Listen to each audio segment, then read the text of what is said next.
आता शिका forex trading फक्त 30 दिवसात, तेही आपल्या मराठीतून। तर आज आहे डे 14। ट्रेडिंगसाठी ट्रेडिंग जर्नल खूप महत्त्वाचं आहे। तर मित्रांनो, या व्हिडिओमध्ये आपण फॉरेक्स ट्रेडिंगसाठी ट्रेडिंग जर्नल कसे मेंटेन करायचे हे शिकणार आहोत। तर फर्स्ट तुम्हाला एक्सेल फाईल ओपन करून डेटचे कॉलम क्रिएट करायचे आहे। त्यानंतर पेअर्सचा कॉलम, पुढे entry exit column, lot size column, SL target column, before emotion after emotion म्हणजेच ट्रेड मध्ये एंटर करण्याआधी तुम्ही काय विचार करत होतात, ट्रेड मध्ये एंटर केल्यानंतर तुम्ही काय विचार केला।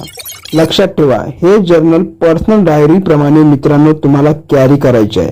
त्यामुळे ट्रेडिंग करताना जे काही तुमचे इमोशन असतील ते जसेच्या तसे तुम्ही या ट्रेडिंग जर्नल मध्ये लिहायचे आहेत।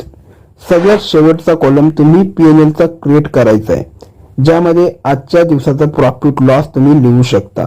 जमल्यास एखाद्या ट्रेड मध्ये लॉस झालाच तर मिस्टेकचा कॉलम ऍड करा, जिथे डेली ट्रेडिंग मध्ये तुम्ही काय काय मिस्टेक करताय ते लिहू शकता। यामुळे तुमची सायकोलॉजी स्ट्रॉंग होईल।